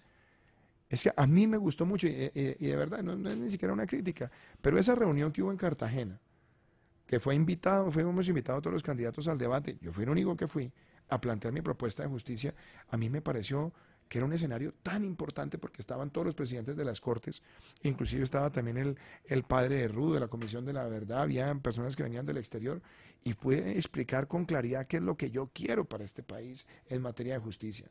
Y aunque mucha gente piensa, es que eso es muy difícil, es que eso es imposible, es que no se puede, yo sí creo que hay que buscar ese consenso entre los sectores políticos y las cortes para que definamos esa reforma para el futuro del país. Y eso es a lo que fui. Yo no fui a decirle, no, miren señores, yo vengo a decirles que yo no los voy a revocar. No, ellos ya habían escuchado mi postura. Ellos lo que querían, digámoslo, abrir como diálogo a solicitud mía, era decirles, mire, quiero contarles esas opiniones que tengo e invitarlos a que construyamos ese consenso si soy elegido presidente de los colombianos. Hay dos inquietudes finales, candidato Iván Duque Márquez. ¿Usted ha sido deportista alguna vez en su vida? Sí, he sido deportista. He sido deportista y quisiera, mejor dicho, una de mis traumas en esta campaña es haber dejado descuidado un poquito el ejercicio. Bueno, se le nota. Se nos nota. ¿Qué le quiso decir? Óigame, no, pero es verdad, sí. ¿Qué va a hacer por el deporte que tantas glorias le ha dado a Colombia en estos últimos años? Mire, aquí tuve una conversación con nuestro buen amigo César Augusto hace unos días, y al comienzo, cuando empezó la discusión del Ministerio del Deporte, yo tenía algunas prevenciones por la expansión burocrática de pronto del sector, pero hoy soy un convencido que el ministerio se necesita. Esa es una gran noticia. Claro, y es un ministerio que se tiene que funcionar con las siguientes características. Una estructura administrativa livianita, para que sea un gran orientador. ¿Que absorba Coldeportes? Yo creo que se podría pensar de pronto, hay que mirar administrativamente qué es lo que más conviene. De pronto podría ser una estructura de Coldeportes que mutara hacia ministerio, pero de pronto hay unos temas que en la estructura de Coldeportes son mucho más ágiles para trabajar con las regiones. Pero yo me imagino una cosa con una estructura administrativa liviana y un gran orientador estratégico de la política deportiva. Deporte para la convivencia, deporte para la salud, deporte para la competencia y deporte de alto rendimiento. César Augusto quiere meter mano. Claro, y en eso tenemos que asignar bien los recursos, trabajar con las ligas, trabajar también con la vocación deportiva de las regiones y que nosotros nos pongamos metas también grandes. Mire, yo admiro mucho lo que hizo Jamaica, por ejemplo, con el atletismo, lo convirtió en una política de Estado, la fortaleció. Cuba en su momento. Bueno, sí, lo que pasa es que ahí nos metemos en otras Honduras, pero en el caso de Jamaica, Jamaica se convirtió en 30 años en el país con más medallas de oro per cápita de América Latina y uno de los países con más medallas de oro per cápita del mundo, porque hicieron una buena orientación en formación, capacitación, entrenamiento, asignación de los recursos a las ligas. Entonces yo quiero ver un país, primero, donde le demos esa importancia que tiene el deporte, económica, social, y también como un vehículo donde el talento se puede convertir en un instrumento de progreso individual. Y quiero trabajar con las ligas de este país, con el Comité Olímpico, con todas las redes deportivas, para que nos pongamos también la meta de duplicar nuestra medallería en certámenes internacionales en la próxima década. Y voy a decir una cosa, doctor Darío, acá se necesita también diplomacia deportiva, porque ¿cómo es posible que nosotros no hayamos logrado que el patinaje sea un deporte olímpico? Además un deporte donde nosotros tenemos tan buenos desempeños. Ahí nosotros también necesitamos abrir ese camino. Oiga, doctor Iván, el otro día usted hablaba de que el presupuesto del deporte colombiano tendría que salir directamente del presupuesto del Estado, que no podíamos depender del impuesto de la telefonía del que depende hoy el deporte. ¿Usted invertiría en infraestructura? ¿Cree que hay deficiencias en infraestructura deportiva en Colombia o apuntaría más hacia la competencia y hacia la masificación del deporte?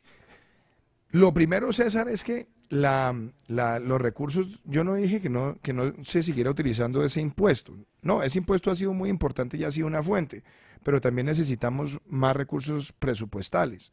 Esos recursos también se requieren, además tienen un gran efecto. Pero hay un tema que yo no dejaría por fuera y es algo que ha sido exitoso en muchos países y son los incentivos al patrocinio deportivo. Entonces, por ejemplo, marcas y empresas que patrocinan escenarios deportivos o que participan o que patrocinan certámenes o que fomentan equipos comunitarios pueden tener algunas deducciones. Eso inclusive en las leyes de mecenazgo en Europa se ha utilizado muchísimo. Y ya estamos viendo cosas interesantes, y es que hay marcas que quieren tener, por ejemplo, el nombre de los escenarios deportivos como lo tienen en Estados Unidos, la gran mayoría de coliseos donde hay campeonatos de baloncesto. Bueno, ahora lo que va a y lo que va a hacer el Movistar Arena, ¿no? Pero es para que esos patrocinios también ayuden a irrigar recursos hacia el deporte. Entonces yo diría combinar lo que ya tenemos del impuesto, una mayor asignación presupuestal y adicionalmente darle esos incentivos al sector privado para el patrocinio, creo que ayudarían mucho. Y en la infraestructura deportiva yo sí creo que hay un déficit, pero ¿sabe, por ejemplo, César, cuál déficit me preocupa a mí más? Que uno de los lugares donde el deporte se incuba son los colegios. Los colegios en los países desarrollados son incubadoras de deportistas. Tienen buenas canchas de fútbol, tienen buenas canchas de baloncesto, tienen piscinas, tienen, en fin, unos escenarios. Y la verdad es que en Colombia solamente 2 de cada 10 colegios públicos tienen algún grado de infraestructura deportiva medianamente decente. Y si nosotros logramos que esos colegios públicos mejoren esa infraestructura, no solamente tenemos una incubadora de deportistas, sino que también empezamos a complementar la formación académica con la formación deportiva, sembrando mejores hábitos en la sociedad, hábitos que impactarán positivamente en la salud, hábitos que impactarán positivamente en prevenir la drogadicción y hábitos que también terminarán en deportistas de alto rendimiento, llevando en alto el nombre de nuestro país. He recibido mensajes de todas las compañías celulares, del sector de las telecomunicaciones, le hago 3 concretas en una sola. Señor. Va a mantener la neutralidad en la red, como pasa soy defensor a ultranza de la neutralidad de la red. Segundo, ¿es partidario del regulador convergente que propuso el actual gobierno? Esa ha sido una tendencia mundial, y creo que es una tendencia mundial positiva, porque tenemos un sector de telecomunicaciones, primero, hiperregulado, y segundo, con reguladores fragmentados. Yo creo que un regulador convergente le haría una gran señal al mercado y nos situaría también a nosotros en las mejores prácticas internacionales. Y la tercera y última de este tema, ¿sería partidario de vender el porcentaje de acciones de la nación en Telefónica? En Coltel, pues yo lo he dicho desde hace mucho tiempo, es porque primero es una participación minoritaria, segundo es un sector que está altamente competido y tercero, a la nación no le reporta realmente un beneficio significativo. Y creo yo, y esto de pronto es pensando en el rol también del Estado, y es que este es un sector donde realmente fallas de mercado que estén corregidas por esa participación no están. Yo creo que el Estado corrige fallas de mercado en telecomunicaciones con otros programas como Compartel y otra serie de instrumentos, pero claramente en Coltel no.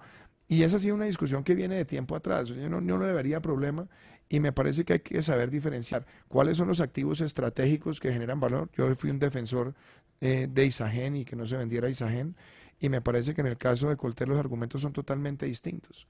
Entonces no vería problema en eso.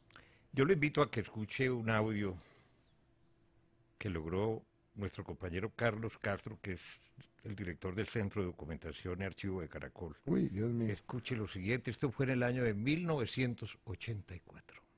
Proteger la industria nacional, hacerla competitiva a nivel internacional, propiciar su exportación y desde luego que puedan atender el mercado interno, que sigue siendo un mercado grande y muy productivo.